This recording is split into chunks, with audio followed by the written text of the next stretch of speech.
General Hospital spoilers for Wednesday, June 17th. Carly is backed into the darkest, most terrifying corner of her entire life. Jocelyn is trapped. She is locked away in that hostage area at Windermere, completely helpless. We all knew a rescue mission was brewing. We knew Carly and Valentine were plotting something reckless behind closed doors. But guys, this is where it gets absolutely terrifying. Valentine just dropped a massive bomb on Carly. He is not calling in Sonny. He is not calling in a heavily armed tactical team. He is offering himself. Valentine wants to hand himself over directly to the WSB. He is willing to become the ultimate sacrificial lamb. If you ask me, this is pure insanity. But Valentine is dead serious. He looks Carly right in the eyes and tells her this is the only way. He believes that surrendering to the WSB is the only method to create enough chaos and distraction to slip Jocelyn out of that island fortress. He is forcing Carly to make the most agonizing call of her existence. Does she let Valentine throw his life away? Does she let him walk into a WSB black site where he will never see the light of day again? Or does she say no and risk Jocelyn dying in that cell? There is no third option. The pressure is suffocating.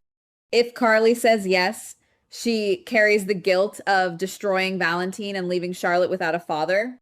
If she says no, she might be signing her own daughter's death warrant. But wait, it gets worse. Because while Carly is agonizing over this impossible choice, the ground is shifting right under their feet. The entire rescue plan might be dead on arrival. Enter Ross Cullum. We knew Cullum was sniffing around the edges of this mess. We knew he was getting dangerously close to the truth about what is happening on that island. But what happened next may be even worse than we imagined.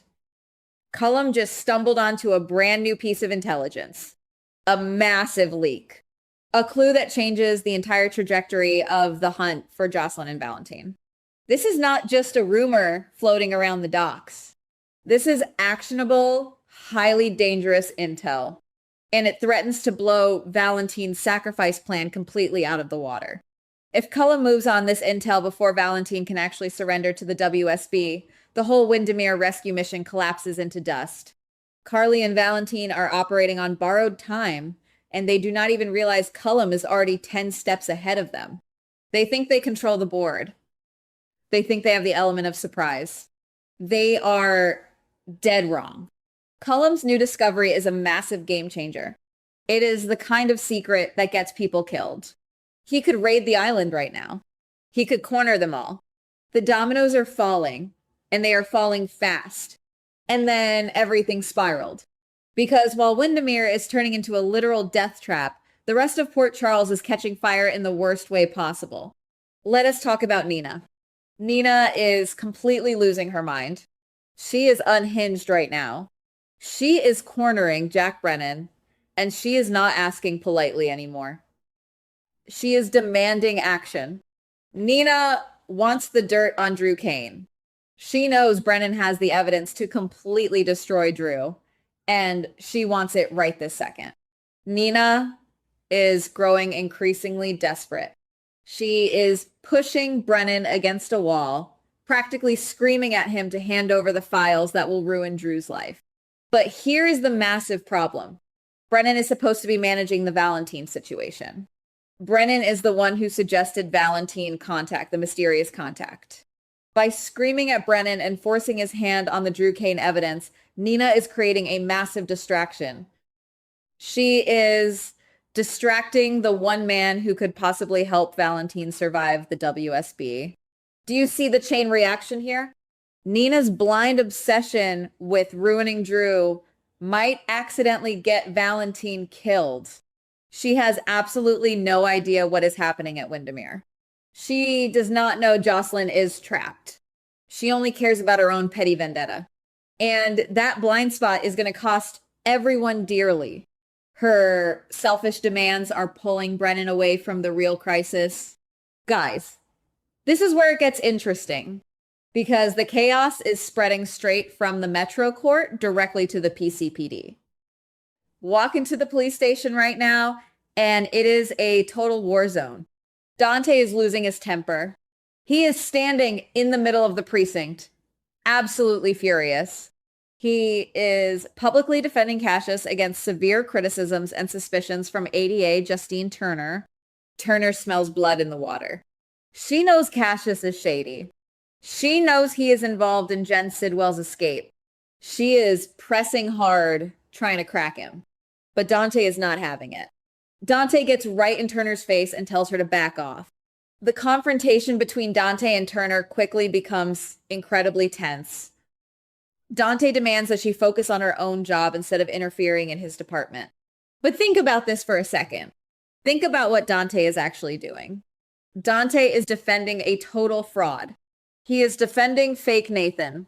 Cassius is literally hiding the fact that Liesel Obrecht is locked in a cage at Windermere right next to Jocelyn. Dante has absolutely no clue he is protecting a monster. If ADA Turner backs down because of Dante's aggressive pushback, Cassius gets away with it. Liesel stays trapped. Jocelyn stays trapped. Dante's loyalty is completely misplaced, and it is going to blow up in his face in the worst way possible. He thinks he is being a good cop. He thinks he is protecting a colleague. But he is actually acting as a shield for the very people holding his friends hostage. But that is not even the biggest surprise at the station. Right down the hall, a marriage is quietly falling apart. Harrison Chase is on a warpath. He just arrested Tracy Quartermaine. The adrenaline is pumping through his veins. He is risking his entire career with this arrest. ADA Turner already warned him he is on thin ice. And now he has his own wife in the hot seat. Chase continues to put massive pressure on Brooklyn. The tension in that room is absolutely unbearable. He is forcing her into an impossible corner. He looks Brooklyn dead in the eye and forces his wife to choose who is more trustworthy between Tracy and Willow. Brooklyn is sweating bullets. She is caught in the most dangerous trap of her entire life because we know the truth. We know Brooklyn is the one who framed Willow for Jordan Ashford's hit and run. Brooklyn orchestrated the fake evidence. She staged the driver incident. She did all of it to take Willow down, and now Chase is demanding answers. He is standing inches away from the truth. This puts Brooklyn in an incredibly difficult and awkward position. If she defends Tracy, she exposes her own deep hatred for Willow. If she defends Willow, she is lying straight to her husband's face. She is trapped. Every single word she says is a landmine. One wrong look, one stutter, one nervous twitch, and Chase is going to figure out that his own wife is the mastermind behind the entire criminal frame job. He is a detective. He reads people for a living. How long can Brooklyn keep this mask on before it cracks? She is playing a very dangerous game with a man who is trained to spot liars. Here is where things get messy. Really messy. Because Willow thinks she is winning. She thinks she has everyone fooled. She has no idea what is coming for her. Willow has been playing a reckless game. She faked an attack by Tracy. She threw herself into a shallow fountain to play the victim. She manipulated Chase into being her knight in shining armor. She thinks she has Tracy beat. She thinks she has the upper hand. But Willow made a fatal miscalculation. She completely underestimated Michael. Michael already warned Willow to back off Tracy. He told her it was a dangerous mistake to go toe-to-toe with the Quartermaine matriarch. And now the ultimate betrayal is happening right behind Willow's back. Michael and Tracy suddenly stand on the same front line. You heard me right. Michael Corinthos and Tracy Quartermaine are teaming up. They are forming an unexpected, unholy alliance. They realize they have a lot in common. They both see the absolute chaos Willow is causing. Michael is turning against his own wife. Tracy is out for pure blood after being falsely arrested and humiliated at the police station. Together, they are quietly building a master plan. They might be preparing a strategy to expose all the dark secrets surrounding Willow. They are going to strip away her fake victim narrative. They are going to dig into her shady negotiations with Jack Brennan. They are going to tear her life apart piece by piece. Willow thinks she is the smartest person in the room, but she just woke up two of the most ruthless players in Port Charles. Let that sink in for a moment. Michael is actively plotting with Tracy to take down the mother of his children. That is how far Willow has pushed him.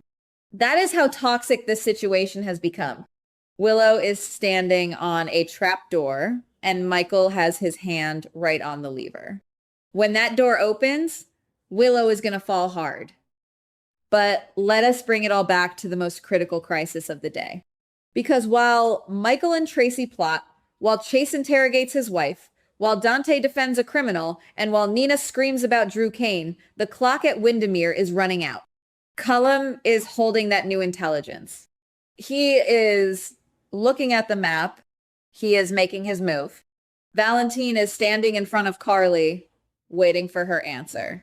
Will she let him go to the WSB? Will she let him sacrifice his freedom, his future, and his life with Charlotte just to save Jocelyn? Carly has always been a survivor. She has always found a way out. But this time, the walls are completely sealed. There is no secret exit. There is no Sonny Corinthos coming through the door with a gun to save the day. Valentine explicitly rejected using Sonny. It has to be Valentine.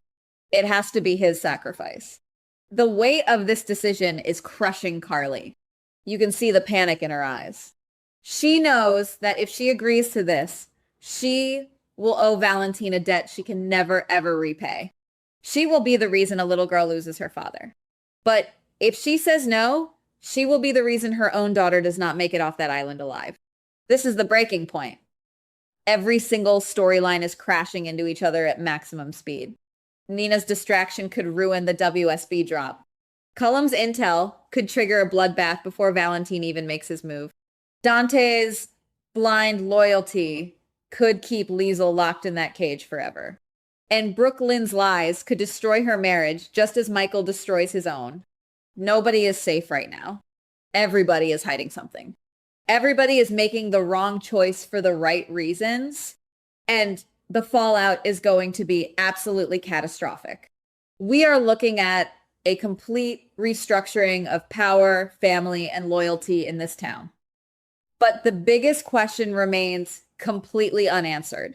What exactly is Cullum's new intel? Does he know about Valentine's plan? Does he know exactly where Jocelyn is being held? If Cullum kicks down the door at Windermere while Carly and Valentine are still arguing, it is game over. Someone is going to get shot. Someone is going to get locked up. And a massive secret is about to be dragged out into the bloody light of day. You absolutely cannot miss what happens next. The fuse is lit, and the bomb is about to drop. Goodbye. Please like, subscribe, and comment on the GH Spoilers Daily channel.